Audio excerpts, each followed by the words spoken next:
What's good, YouTube? And welcome to the house. I can't shower medically for the next day, so like the average Yu-Gi-Oh player, right? Smile. But seriously, I'm not your papa. I'm not going to tell you how to live your life, but what I will say is the greatest investment you can make is in yourself. And I had put off kind of going to doctor's appointments and that kind of stuff, even though I've been losing weight in order to live a longer life with my wife. That's my motivation. And I feel like that goes against what I've been saying, and now I'm starting to go through these things, and they scraped off a mole that looked like it's mutating. Second time that's happened with me, and that's kind of scary. It's a wake-up call. So when you tell yourself, oh, I can put this off till tomorrow, I can put this off till next month, oh, I'm too busy right now, make sure to catch things before they spiral out of control. And while you might fear the bad news of going there, realistically going there sooner will prevent that bad news. That being said, let's get into today's Market Watch with Battles of Chaos. Over at Gamer's Choice, we have by far the cheapest pre-sale price I have seen, but they've told me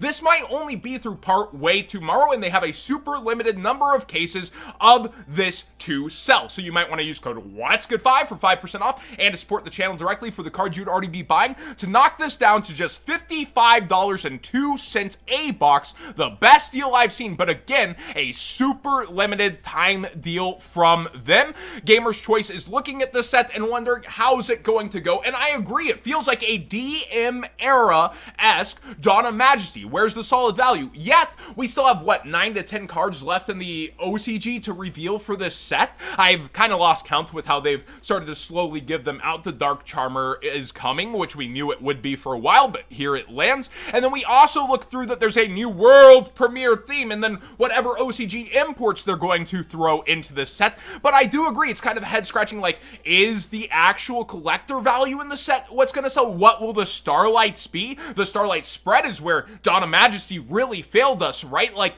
everyone was excited about the reveals and the set upcoming, and then the rarity spread was awkward, and then we saw this or that fall that way, and it just didn't turn out well. So this set could be a lot better. Again, they have 20 more cards to play with after the full reveal, but we don't have the full reveal yet, and this is a super limited time sale. So do kind of judge your gamble and where you're going with the set. But if you already know you're committing, we've seen products selling out so much faster lately, like crazy amounts, and now we're also getting waves of product. The earlier you order, the more likely you'll be in that wave one, right? And then also, this set, I do have a good feeling about it long-term sealed, even with Megatons being a thing, but we'll have to wait and see truly how Konami treats the rarity spreads, the cards inside, and what happens with it. It does feel like it's missing that power punch in terms of value, yet I've underestimated Blue Eyes players before.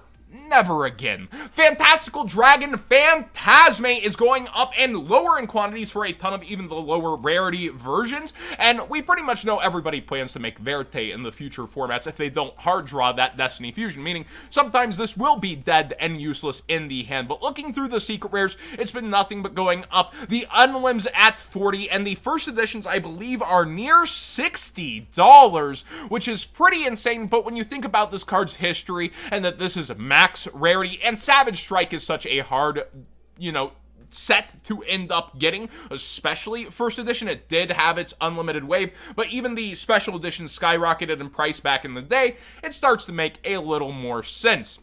Line of the Light Charmer went during the sale, and also just to point those non-greedy sellers during bonus bucks back who want to make the sale, look at this. 320, 320, 330, 350 among a 370, and you see before that, they were selling at 360, 350, 370 leading up to this. So people motivated came on TCG Player are like, I'm going to sell my cards and somebody's going to get bonus bucks back on these. Also, looks pretty darn good. And now people are spending $390 as of today with that Dark Charmer, knowing that the legacy of the set is going to update even more. Things are going to be harder to get, and the lowest are around $385, $390 before it shoots up towards $420. The funny number. Seriously though, with Line of the Light Charmer Starlight, it goes into a long line of Starlights. We've seen the water one do nothing but go up, and a lot of the others match that energy. So interesting to see how the Dark Charmer will go as the non-waifu of the bunch. Pot of Duality bought out here, and I've seen so many casual decks, I feel like, activate Prosperity, then activate Duality, and we see the secret rare going too, but the ulti bought out to ridiculous proportions, while the secret rare, it's still a little head scratching, right? Like, we look at this and the unlims are near 55 and quickly 60 here, but the first editions are at $90+. This was slept on for so long. I told you guys, while it was $22, $25, this seems like a great card to get for Legacy formats. I didn't see it going over 50, 60 though. Now at 90, things have gotten pretty crazy. So congrats if you listen to Market Man and its time traveling info brokers he seems to have. Marincess did have a couple buyouts last night. Oh, new support. Prices go big surprise. They also announced some reprints for the set that updated after my video, like Poscalis in the Duelist pack, and usually those translate into the Duelist pack itself. But highest rarity of their Infinite Impermanence in Archetype is going up. Blue Tang is going up for the secret rare, and we do see disappearing the Starlight of Seahorse and Marincess Coral Anemone secret rare also going lower in quantities. Blue Slug is also freaking cute. I showed my wife all the Marincess cards. She's like, these are pretty badass. She's a huge Sailor Moon fan, so I kind of presented it as like, look, they're marine princesses. I know a lot of people call it Marincess instead of Marincess, but seriously, she enjoyed looking at these artworks quite a bit. Next up, rare fish back up in price. Have you not learned your lesson, old man? But for Ready Fusion, you're able to bring this out where you're not able to bring out Muddy Mud Dragon or Mud Dragon of the Swamp, whichever one the fusion is called. So you do have a reason for people jumping on board with this, as water support generically goes burr. And to the end point, I'm gonna emphasize this once again. Bahamut Shark, hello, into Toad, which you have more 4s for Marincesses, which the play is coming up a lot more, and then you can go into other pathing in the deck. This is a card you will want access to, and it's funny how people knee-jerk reaction towards the things that could even get reprinted versus the cards you absolutely need for decks like these. So I would highly suggest getting the versions of either of these that you want sooner than later, as when the support actually gets here and people need to complete their decks that they finally want to go in on, these are going to be a lot more scarce. Doom Dozer, the ultimate rare, is still super high in price, but actually cooled down a little. I think the first set ultis are towards 140 instead of 200. And the one I'm kind of looking at today, which DR4 buyout happens, cards go funny, haha, price. Well, $50 into 120 may seem depressing, but I want to remind people, DR4 rares are some of the harder rares to get, like Doomlord. It was so hard always to get Doomlord. It used to be $30 as a Rhoda Crush card, not so bad target back in the day, and it went up over time.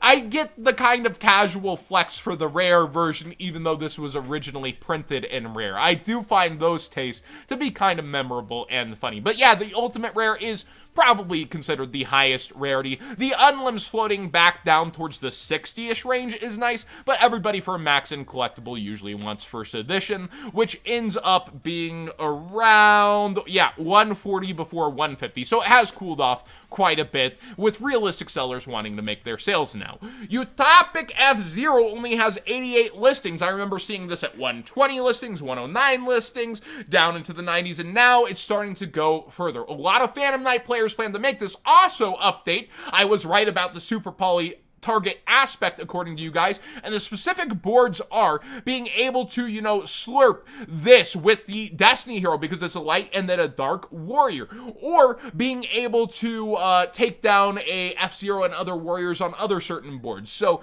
the Super Poly target of this taking 2 warriors with different attributes is to combat boards with the FZero. Kind of funny that they're in the same set together, but regular FZero is going up, and again, pretty low listings overall on the collector rare, yet competitive prices here. I think for a top collectible number monster, because it is a number monster still, I would think about getting this version sooner than later, using that TCG player link in the description down below, costing you nothing extra to support the channel directly for the cards you'd already be buying. The Megatons, I have one thing to go over here real quick. With a lot of prices going down, these are sub 70 on Designator, which is nice. A lot of back and forth floating, and then you see nice prices like $4 Lulus towards $3 Fractals. My week 2 prices were pretty dead on with a lot of these. But one thing I did not expect is the huge sales rate of Ghost Mourner and Moonlit Chill. A lot of people just wanting to get those guaranteed playsets of Ghost Girls. I do think this is one that will be in Gold Series with her altar art, but You never know with Konami, right? But we should probably be getting 5 Alter Arts imported from the OCG, 5 new ones over here that eventually go into OCG, doing that back and forth swap we've been doing with them, and she's one of the ones we're missing for Alter Arts, and Gold Series is the perfect place for them to plant it. So do keep that in mind if you're buying now, and you might prefer the Alter Art, or you're actually a fan of Gold Series and you'd be like, yeah, I want that version. Maybe don't just jump blindly at it now while its sales rate is really high. And then Pendulum. I've seen a lot of streamers actually trying out the Pendulum deck post ban list and going for this, which those kind of attentions from the stream community, we've seen Pack like super juice plant format in terms of just his enthusiasm for the format and people getting on board. I feel like the stream community has a lot of money moving through it, so when people do follow something, it goes. I've seen a lot of streamers end up trying this, and Pendulum called super rares are now $9, which is nothing too new. It's been around 7, 8 for a while, for a very long time, but you can see there was a moment where it was down more in price or sales were more readily available, and then the common is up towards $8 if this will load, and yeah, so it's almost worth what the super rare is at this point, which we've seen it hit that multiple times, but of course you'd rather have the super rare copy. So be aware that these are going kind of crazy haywire as people are trying out the deck, and oh, I actually like Pendulums. Oh, they're kind of making cooler inboards than they were before. Yeah,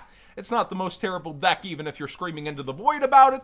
It's not the best deck either, but it is pretty darn good and should not be underestimated. And finally, Hypeland did their Show All Yu-Gi-Oh! Showcase, and they are going live Monday, October 18th at 9 a.m. Pacific, so that's 11 o'clock Central. I know I'm setting my alarm, and I'm going to be shopping a lot of this collection, but I just wanted to scroll through. This is my speed. If you've been to my live streams, I've been begging for kind of 90s-esque style shirts, and these upgraded a little bit to more modern fashion. Yet, oh, Lava Golem and Sphere Mode on the same shirt. I'm loving the hoodies in the back. They got, you know, Ski Mask over here doing it with his puzzle, and I like where you lift the hoodie and you have the colors then, or you can just like be uniform and then there's the cool colors. I love these designs and they look like a lot of the 90s old shirts. I love these woven blankets. My wife wants the Harpy shirt, so there's a lot of these that I'm gonna end up getting personally myself, so be in the competition, because a lot of these will sell out within maybe even hours, looking at the hype behind this collection and how their Naruto collection went that I actually got a few pieces of for myself too. I will say I do wish they had a different choice of Bakura monsters, but I understand these kind of hard to get monsters for all together and not the most, you know, crazy thing ever. And the Pegasus stuff looks really cool too. But yeah, this is a huge showcase of their collection, and you can go see it yourself on their website. Not sponsored at all, by the way. I'm just really excited for amazing Yu-Gi-Oh! Merch. If you follow the channel for a long time, I have waited so long for companies to get on this level, to do these kinds of things with USA Yu-Gi-Oh! Merch, and not just be always the OCG getting cool stuff. I'm even so exciting, I'm starting to slur my words a bit. That being said, thanks for watching today's video. Please subscribe if you haven't already. Give this video a thumbs up if you enjoyed all the conversations and hopping around the market. Let me know, are you going to go in on Battle of Chaos while it's this cheap? Are you gonna wait to see the final reveals? Are you holding off? Where's the money card? Or do you already see it in the DM era stuff, in the collectability there, the actual Blue Eyes jet getting made? There's a lot of hype into the sets cards and enjoyment around them. I haven't heard much negative yet. Where is the value is kind of the question, and is it the DM era stuff? Is it going to be a Dark Magician and Blue Eye Starlight at the same time? Will they do something crazy like that, or just the Dark Magician? We'll have to wait and see what Konami has planned for this, but right now, you get the best deals by not waiting, and that's just how pre-orders work.